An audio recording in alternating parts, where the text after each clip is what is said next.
बहुत समय पहले एक छोटे से गांव बसंतपुर में एक गरीब मछुआरा अपनी पत्नी शालिनी के साथ रहता था। उसकी जिंदगी साधारण थी, लेकिन उसके संघर्ष साधारण नहीं थे। हर सुबह वह अपनी पुरानी नाव और फटी पुरानी जाल लेकर झील की ओर निकल जाता, उम्मीद के साथ कि आज शायद किस्मत उस पर मेहरबान होगी।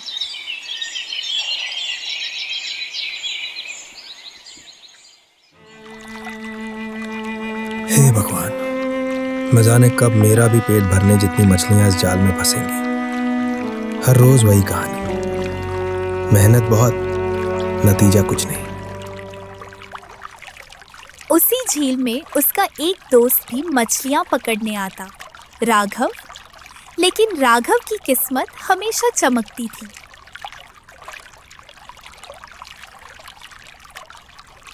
अरे देखो देखो, मेरे जाल में कितनी सारी मछलियां फंसी हैं और तेरे जाल में तो एक भी नहीं।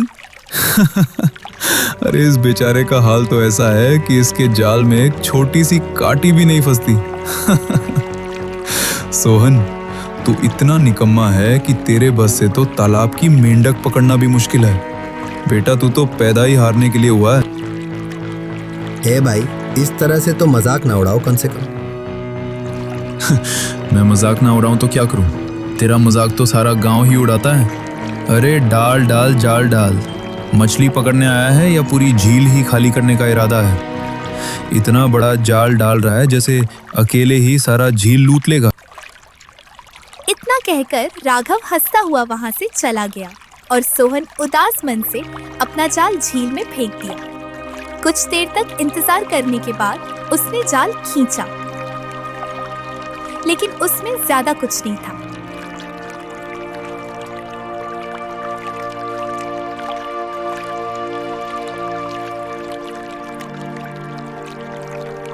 शाम होते होते सोहन बस कुछ गिनी चुनी मछलियां लेकर घर लौटा और वही कुछ गिनी चुनी मछलियां अपनी पत्नी शालिनी को देते हुए बोला, आज भी कुछ गिनी चुनी मछलियां ही जाल में फंसी हैं शालिनी। हाय, मेरी किस्मत ही खराब थी जो तुमसे शादी कर बैठी। अरे कैसा मछुआरा हो तुम। बाकी सब तो जाल भर भर के मछलियां पकड़ते हैं, बाजार में बेचकर अच्छा खासा कमा लेते हैं, और तुम तो हर रोज बस ये थोड़ी सी मछलियां लेकर लौट आते हो। इतने में घर कैसे चलेगा बताओ? ऐसा मत बोलो शालिनी, पूरा गांव तो मेरा ही मजाक उड़ाता है। तुम कम से कम ऐसे बातें मत कहो। मैं दिन रात मेहनत करता हूँ, मगर फिर भी हर बार मेरे जाल में सिर्फ कुछ ही मछलियां फंसती हैं। तो फिर क्या कहूँ सोहन, तुम हर दिन उसी बंद झील में मछलियां पकड़ने जाते हो, किसी दूसरी झील में क्यों नहीं जाते? अरे शालिनी, तुम तो जानती हो, बाकी झीलें या तो राजा के अधिकार में हैं या किसी अमीर के पास, और जो खुली जगहें हैं वो जंगल के पास हैं। वहां जाना जोखिम भरा है। मुझे फर्क नहीं पड़ता। अगर कल भी तुम सिर्फ इतनी ही मछलियां लेकर आओगे तो तुम्हें घर लौटने की कोई जरूरत नहीं है। इतना कहकर शालिनी पैर पटकते हुए वहां से चली गई। सोहन अपमानित महसूस करता हुआ निराश होकर घर से बाहर निकल गया।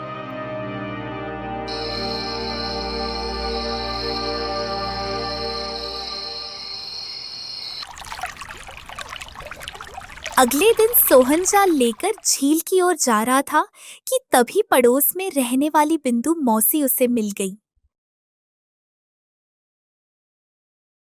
अरे सोहन, कल फिर से तेरे घर से तेरे और तेरे पत्नी के झगड़े की आवाज आ रही थी। हाँ मौसी, मेरे जाल में कल कुछ ही मछलियां फंसी तो मेरी पत्नी को फिर गुस्सा आ गया और वो मुझ पर टूट पड़ी। अब बताइए मैं क्या करूं? अपनी पत्नी को समझाता क्यों नहीं रे? अगर तेरे जाल में कल कम मछलियां फंसी तो क्या हुआ? हो सकता है आज तेरे जाल में ढेर सारी मछलियां फंस जाए। तेरी पत्नी को सब्र से काम लेना चाहिए। अरे अगर पत्नी ही पति को नहीं समझेगी तो घर कैसे चलेगा? मौसी, मैं अपनी पत्नी को बहुत बार समझा चुका हूँ, लेकिन अब मैं उसे कैसे समझाऊं? मुझे खुद ही समझ नहीं आ रहा है। जानती हो आप, वो तो अब यहाँ तक कहने लगी है कि अगर मेरा हालात नहीं बदला तो वो मुझे छोड़ देगी। हे भगवान, कैसी बेशर्म औरत है। जो अपने ही पति को छोड़ने की बात कर रही है। क्या करूं मौसी, आज आखिरी बार कोशिश करता हूं। अगर आज भी मछलियां कम फंसी तो मजबूरी में मुझे दूसरी झील ढूंढनी पड़ेगी। क्या करूं फिर अब? चलो मौसी, चलता हूं। इतना कहकर सोहन वहां से चला गया और नाव पर सवार होकर जैसे ही उसने झील में जाल फेंका, तभी अचानक एक दूसरा मछुआरा वहां आ गया।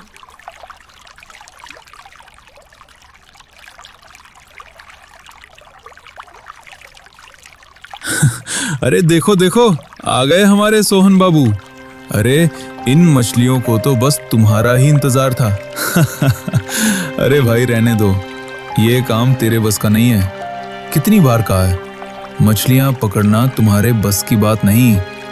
तुम समझते क्यों नहीं?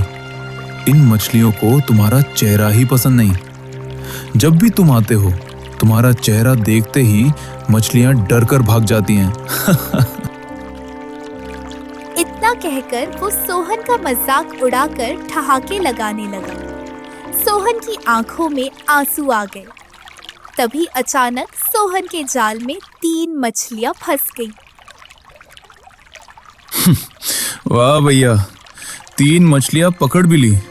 अब घर जा, तेरे लिए बस इतना ही काफी है। ज्यादा सपने मत देख। ये सुनकर सोहन का धैर्य टूट गया। गुस्से में उसने तीनों मछलियां उठाई और सीधे अपने घर चला गया।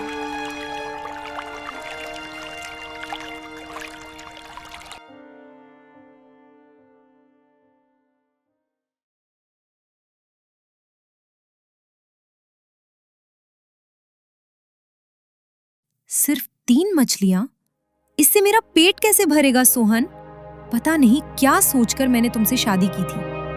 लगता है सचमुच मेरी किस्मत ही फूटी है। सुन लो, अगर यही हाल रहा तो तुम्हें घर लौटने की कोई जरूरत नहीं है। बस अब और कुछ कहने की आवश्यकता नहीं है। कल मैं दूसरी झील तलाश करूंगा। समझ गया हूं मैं, बस। सोहन की बात सुनकर शालिनी चुप हो गई। अगले दिन जब सोहन जाल लेकर बाहर निकलने लगा, तभी शालिनी ने पीछे से पुकारा। याद है ना, कल तुमने कहा था कि दूसरी झील तलाशोगे? हाँ याद है, और आज वही करने जा रहा हूं।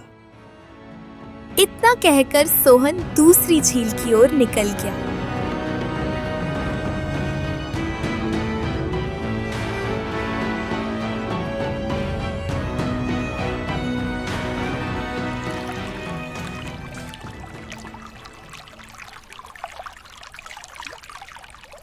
हे भगवान, इस बार मेरे जाल में ढेर सारी मछलियां देना।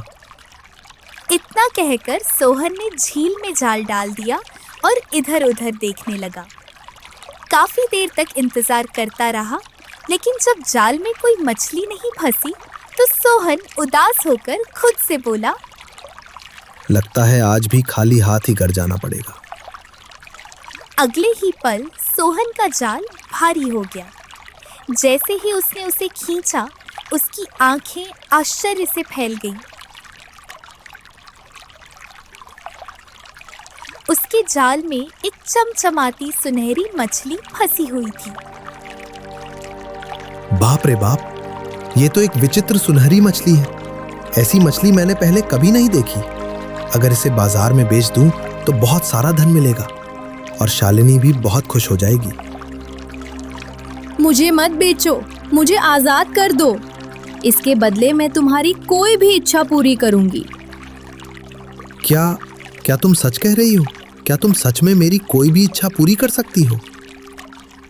हाँ, मैं तुम्हारी हर इच्छा पूरी कर सकती हूँ। बताओ तुम्हें क्या चाहिए? क्या मांगू? शालिनी ने कहा था कि अगर मैं धन लेकर घर नहीं लौटा तो वो मुझे छोड़कर चली जाएगी। हाँ, मुझे धन ही मांग लेना चाहिए। मैं चाहता हूं कि तुम मुझे धन दो। तभी मछली की आंखें चमकने लगी और सोहन की नाव में रंग बिरंगी किरणों के बीच एक पोटली प्रकट हुई, जो सोने के सिक्कों से भरी हुई थी। तुम्हारी इच्छा पूरी हो चुकी है, अब मुझे आजाद कर दो। सोहन ने तुरंत मछली को आजाद कर दिया और अगले ही पल मछली पानी में गायब हो गई। सोहन पोटली लेकर तुरंत अपने घर की ओर निकल पड़ा और घर पहुंचते ही उसने पोटली अपनी पत्नी शालिनी के हाथों में रख दी और उत्साहित होकर बोला, अरे शालिनी, आज झील में एक बड़ी विचित्र बात हुई। जब मैं मछली पकड़ने के लिए जाल डाल रहा था तभी उसमें एक चमचमाती सुनहरी मछली फंस गई। लेकिन वो कोई साधारण मछली नहीं थी, वो एक जादुई मछली थी। उसने मुझे कहा कि मैं कोई भी इच्छा मांग सकता हूं, तो मैंने उससे ये सोने के सिक्कों से भरी पोटली मांगी।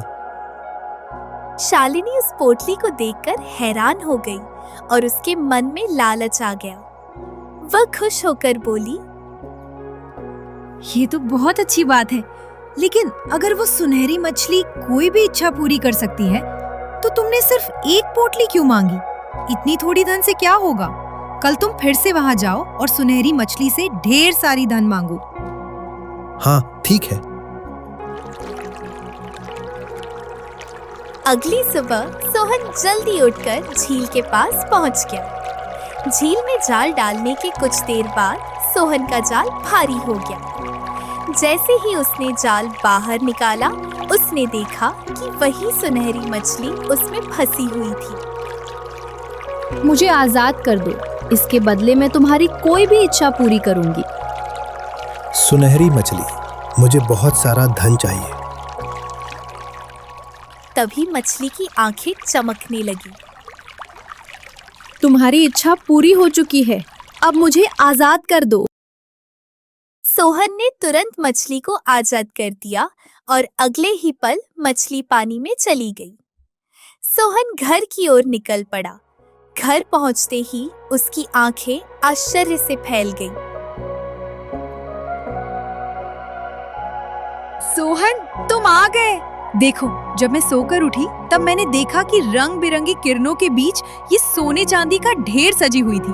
तब मैं समझ गई कि सुनहरी मछली ने तुम्हारी इच्छा पूरी कर दी। अब तो तुम खुश हो ना? हाँ, मैं बहुत खुश हूँ।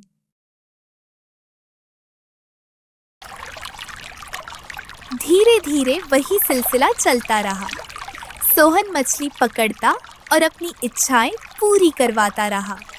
देखते देखते सोहन और शालिनी गांव के सबसे अमीर लोग बन गए।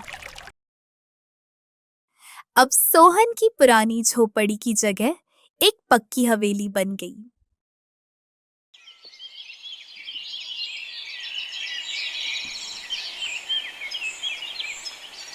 एक दिन झील के किनारे दो मछुआरे बैठे बात कर रहे थे।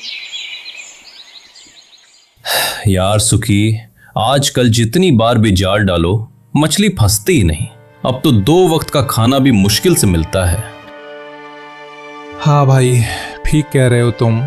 2 दिन से बिंदु और बच्चे भूखे पेट सो रहे हैं। समझ नहीं आ रहा क्या करूं। सोच रहा हूं सोहन से कुछ धन उधार ले लो। सही कह रहे हो। एक वक्त था जब सोहन के जाल में कुछ मछलियां फंसती थी और अब देखो वो गांव का सबसे अमीर आदमी बन गया है। ठीक है, फिर कल सुबह सोहन के घर जाकर कुछ धन उधार मांगते हैं। अगली सुबह सुखी और भोला सोहन की हवेली जा पहुंचे।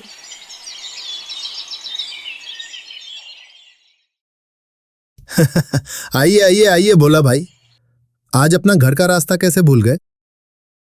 भाई सोहन, आजकल हमारे जाल में कोई मछली नहीं फंसती है और 2 दिन से बिंदु और बच्चे भूखे हैं। अब तो तुम गांव के सबसे अमीर आदमी बन गए हो।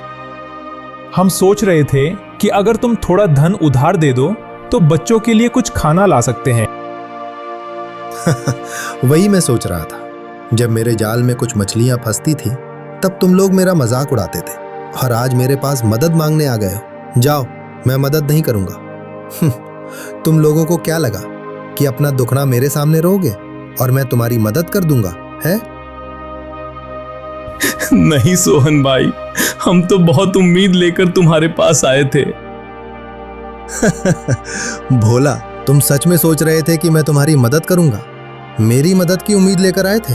अरे मैं अब गांव का सबसे अमीर आदमी हूं तुम्हारी जैसी गरीबों की मदद करना मेरे बस की बात नहीं, ना ही मेरी जरूरत।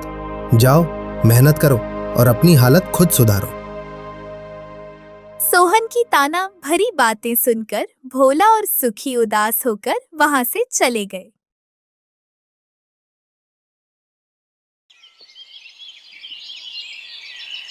कुछ ही दिनों बाद सोहन फिर से जाल लेकर झील पर पहुंचा। जैसे ही उसने जाल डाला, अचानक पानी की लहरों से रंग बिरंगी किरणें फूटने लगी और उन चमकदार किरणों के बीच से एक अद्भुत जलपरी प्रकट हो गई। तुम कौन हो और सुनहरी मछली कहाँ है? मैं इस झील की देवी हूँ और तुम इंसान होकर भी लालच की हद पार कर दे। जितना भी धन दौलत और सुख तुमने मेरी सुनहरी मछली से मांग कर पाया है, वो सब अब तुमसे छिन जाएगा। याद रखना, इस झील की कृपा पाने वाले अगर कृतज्ञ और लालची बन जाएं, तो उनका अंत निश्चित होता है। मेरी दौलत को कुछ नहीं होगा। कोई भी ताकत इस धन को मुझसे छीन नहीं सकती। अब मैं गांव का नहीं, पूरे इलाके का सबसे अमीर आदमी हूँ। समय आने पर सब सच सामने आ जाएगा।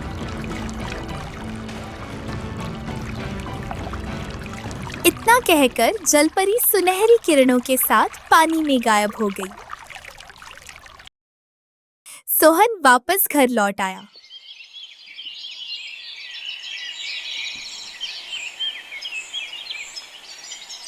अगली सुबह जब शालिनी बिस्तर से उठी तो उसका पूरा शरीर लाल हो चुका था और वह दर्द से कराह रही थी।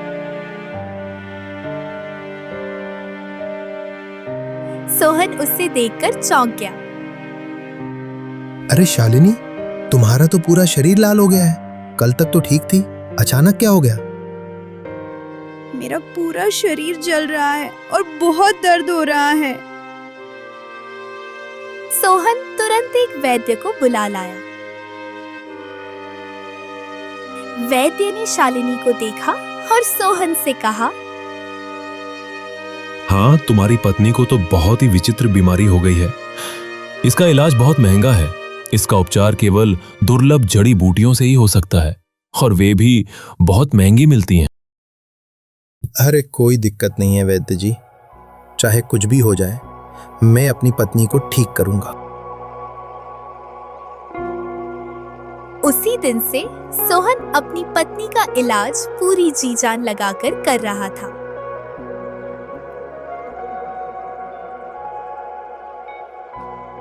दुर्लभ जड़ी बूटियां बहुत महंगी थीं, इसीलिए धीरे धीरे सोहन का सारा धन समाप्त हो गया।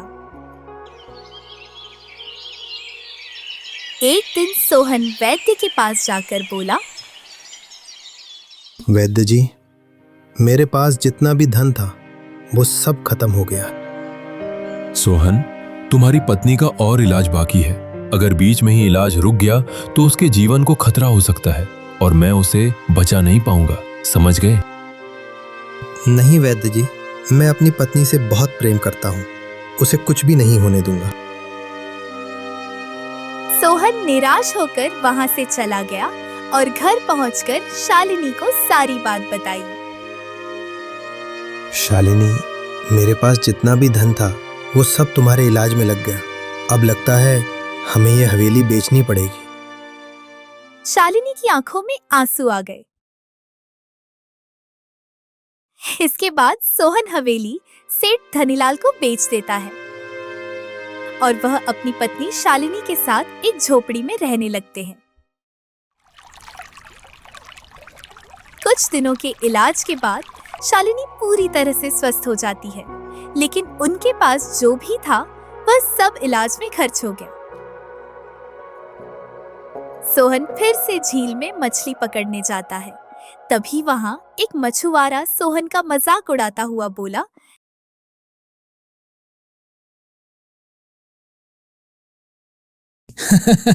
आइए आइए सेठ सोहन बाबू, कभी हवेली में राज करते थे और आज फिर से जाल लेकर झोपड़ी वाले बन गए। अरे जिस दौलत पर इतना घमंड था वो कहाँ गई? अब तो पेट भरने के लिए फिर से मछलियों के पीछे भागना पड़ रहा है। सोहन कुछ नहीं कहता और जैसे ही झील में जाल डालता है कुछ मछलियां फंस जाती हैं। वह मछलियां लेकर झोपड़ी में आ जाता है।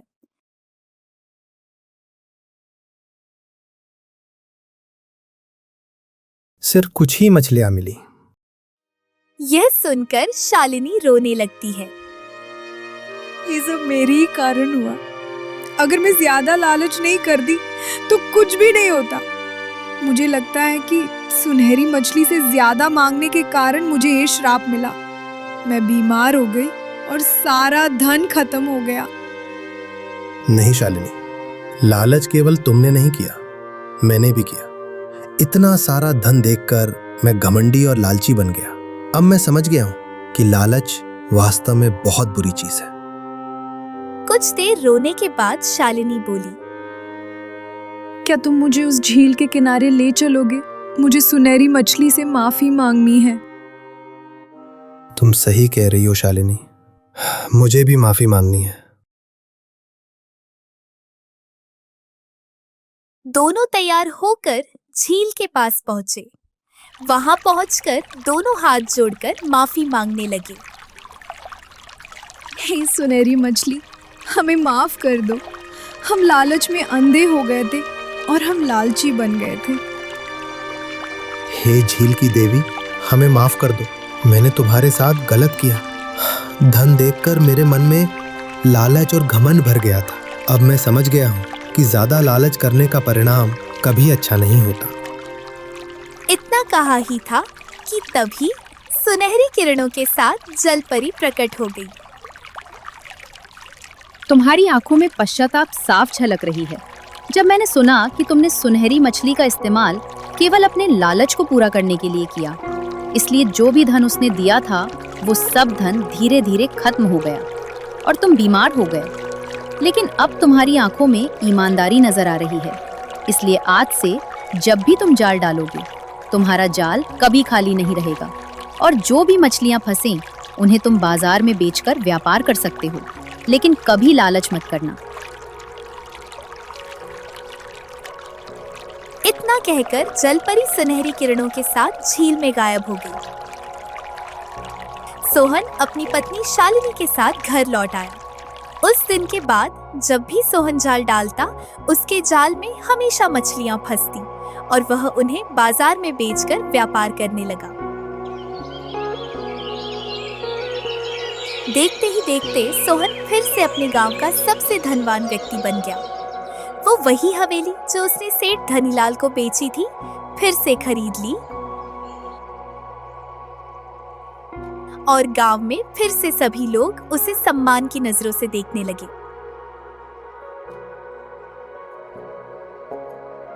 काश जब तुम पहली बार सुनहरी मछली से धन लाए थे तब मैं तुमसे कहती कि इसे संभाल कर व्यापार करो, तो शायद हमें ये सारी मुश्किलें नहीं झेलनी पड़ती। जो होता है अच्छा ही होता है।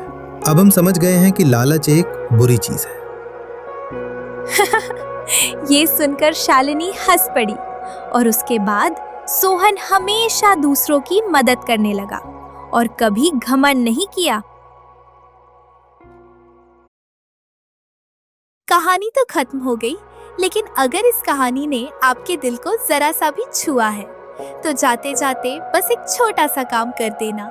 इस वीडियो पर अपना एक लाइक छोड़ देना और अगर आप चाहते हैं कि ऐसी ही कहानियाँ हम आपके लिए लाते रहें तो चैनल को सब्सक्राइब करके हमारे साथ जुड़ जाइए। हम अगली कहानी में फिर मिलेंगे एक नई सीख के साथ।